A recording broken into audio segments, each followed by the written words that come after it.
आप देख सकते हो कल हमने इसमें शाम के टाइम खाद लगाया था और कीटनाशक की स्प्रे की थी और आज हमने सुबह ही इसमें पानी खोल दिया है। आप देख सकते हो कि सिंचाई हो रही है और आप देख सकते हो किसान भाइयों कितनी शानदार पेडी लग रही है। खरपतवार इसमें से बिल्कुल ख़त्म हो चुका है। 10-15 दिन बाद फिर मैं इस पेडी की वीडियो ज़रूर बना के दिखाऊंगा किसान भाइयों कि मैंने इसमें जो खाद पानी लगाया है, जो कीटनाशक की स्प्रे की है, उसका क्या रिज़ल्ट आया है। तो किसान भाइयों अच्छी वीडियो बनाकर आपके लिए लेकर आता रहूँगा। उसके लिए चैनल को सब्सक्राइब कर लीजिए और वीडियो को आखिरी तक जरूर देखिए। नमस्कार किसान साथियों, स्वागत है आपका फिर से आपके अपने YouTube चैनल में खेती पर चर्चा। मैं हूं अमदीप तोमर। किसान साथियों, कुछ दिन पहले मैंने इस खेत की वीडियो बनाई थी। ये 0238 गन्ना प्रजाति का पेडी गन्ने का खेत है और इसमें मैंने कुछ दिन पहले हर्बिसाइड लगाया था किसान साथियों, जैसे कि इसमें जितने भी खरपतवार थे वे सारे ख़त्म हो जाए। तो इसमें मैंने कुछ दिन पहले हर्बिसाइड लगाया था किसान भाइयों खरपतवार को ख़त्म करने के लिए, और उसके बाद फिर मैंने 10-15 दिन के लिए इस खेत को छोड़ दिया था और फिर इसकी मैंने अच्छे से जुताई की और इसमें कल्टीवेटर चला। आप देख सकते हो किसान साथियों, ये खेत अब बिल्कुल मुक्त हो चुका है खरपतवारों से और कितना सुंदर खेत लग रहा है किसान भाइयों। और आज हम इसमें खुराक लगाने के लिए आए हुए हैं और सबसे पहले हम इसमें अभी कीटनाशक की दवाई लगाएंगे किसान भाइयों, और मैं आपको दिखाना चाहता हूँ कि हम इसमें क्या कीटनाशक लगा रहे हैं। और किसान भाइयों मैं आपको बताना चाहता हूँ कि सफ़ेद मक्खियों का अटैक हो चुका है 0238 गन्ना प्रजाति में, क्योंकि 0238 में ही ये सफ़ेद मक्खी बहुत जल्दी आती है और शाम के टाइम आप अपने खेत में जाके देखोगे तो आपको सफ़ेद मक्खी ज़रूर दिखाई देगी। तो किसान भाइयों आप वीडियो में देख सकते हो कि सफ़ेद मक्खी किस तरह से पत्ती पर बैठी हुई है और किस तरह से इसने अंडे दिए हुए हैं पत्ती के निचली परत की तरफ। तो किसान भाइयों आज हम स्प्रे करने जा रहे हैं कीटनाशक की, और मैं कीटनाशक की स्प्रे के बारे में आपको जरूर बताऊँगा कि हम क्या कीटनाशक लगा रहे हैं इसमें, जिससे कि सफ़ेद मक्खी का अटैक रुक जाए हमारे खेत में। तो किसान भाइयों ये इंसेक्टिसाइड हम लगाने जा रहे हैं इमापैक्टिन, जिसमें 1.5% है और फिप्रोलिन 3.5% है। और इसके साथ जो किसान भाइयों कॉम्बिनेशन दिया हुआ है, ये टर्मिनेटर दिया हुआ है जिसमें थायोमैक्सम 12.6% और लैम्डा 9.5%।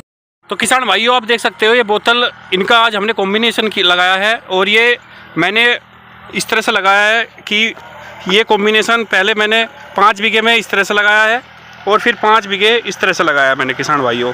मतलब क्रोजन के साथ मैंने ये टर्मिनेटर लगाया है जिसमें थायोमैक्सम और लैम्डा है, और फिर किसान भाइयों उसके बाद मैंने जो 5 बीघे में लगाया है ये इसमें इमापैक्टिन और फिप्रोलिन ये किसान भाइयों, और साथ में मैंने दोनों इसके साथ इथरल इसी कॉम्बिनेशन के साथ लगाया। और इसमें भी मैंने जो कॉम्बिनेशन किया है किसान भाइयों, इन 3 का कॉम्बिनेशन लगाया। ये मैंने 5 बीघे में और ये मैंने 5 बीघे में इस तरह से मैंने कॉम्बिनेशन बना के लगाया है,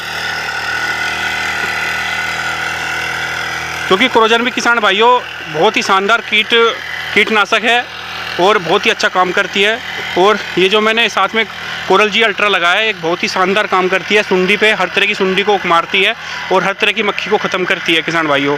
तो ये बहुत ही शानदार कॉम्बिनेशन बन जाता है हमारा। और जब मैं इसके साथ टर्मिनेटर के साथ भी इसको मैं लगाता हूँ क्रोजन को, और साथ में जब इसमें थायोमैक्सम और लैम्डा है तो किसान भाइयों बहुत ही शानदार ये हमारा कॉम्बिनेशन बन जाता है। और क्रोजन में भी बहुत ही शानदार साल्ट है। और किसान भाइयों ये जो टर्मिनेटर है ये जो हमारे जो सफ़ेद मक्खी जो अंडा देती है उसको भी ख़त्म करने का काम करती है, हर तरह की सुंडी को मारने का काम करती है। तो ये बहुत ही शानदार किसान भाइयों कॉम्बिनेशन बन जाता है। ये मैंने आज 10 बीघे पेडी में मैंने और ये किसान भाइयों मैंने 10 बीघे पेडी गन्ना में आज मैंने ये स्प्रे कराया है।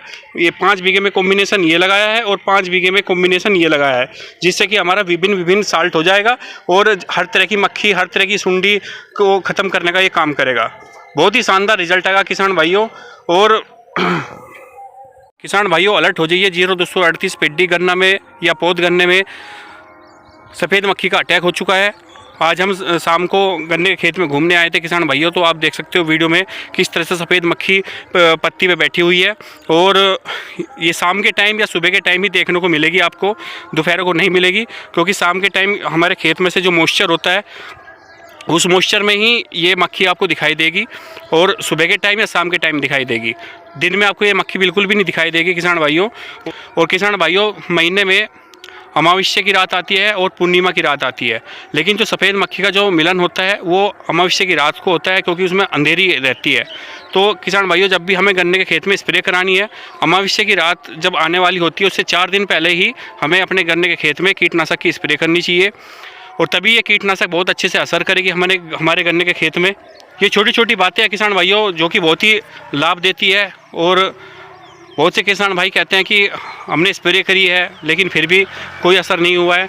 लेकिन किसान भाइयों, जब हमारे गन्ने खेत में ऑलरेडी सुंडी अगर गोब में चली जाती है तो कोई भी दवाई लगा लीजिए आप, बिल्कुल भी असर नहीं करेगी। किसान भाइयों, गोब में जाने से पहले ही हमें इसका इलाज करना पड़ेगा। अगर ये एक बार गोब में चला गया तो ये गोब को बिल्कुल सुखा देता है। वो गन्ना तो ये मान के चलो किसान भाइयों, वो पौधा बिल्कुल ख़त्म ही हो जाएगा। गोब में जाने के बाद कोई भी दवाई असर नहीं करेगी।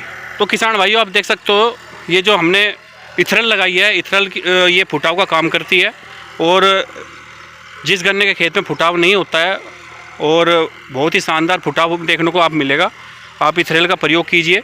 तो आशा करता हूँ किसान भाइयों, मेरी दी हुई जानकारी से आप संतुष्ट होंगे। जो भाई नए आए हैं चैनल पे, वो चैनल को सब्सक्राइब कर लीजिए, जिससे कि मैं नई नई वीडियो आपको जो भी बनाता हूँ उसका आपको नोटिफिकेशन आता रहेगा। उसी के साथ किसान भाइयों, जय हिंद जय भारत। भाइयों, हमारी स्प्रे ये चालू हो गई है और बहुत ही शानदार स्प्रे कर रहे हैं भाई। और जो भी मैंने आपको अभी सैसे दिखाई थी किसान भाइयों, वही कीटनाशक की हम स्प्रे कर रहे हैं। और शाम के टाइम ही किसान भाइयों हमें स्प्रे करनी चाहिए और उसके बाद ही हमें सिंचाई करनी चाहिए। अभी शाम का टाइम है किसान भाइयों, 6 बजे हुए हैं और अभी हम स्प्रे कर रहे हैं। और किसान भाइयों, आप देख सकते हो शाम का टाइम है और कल हम इसमें पानी खोल देंगे, सिंचाई करेंगे कल हम इस खेत की। और अभी मैं इसमें खाद डाल रहा हूँ।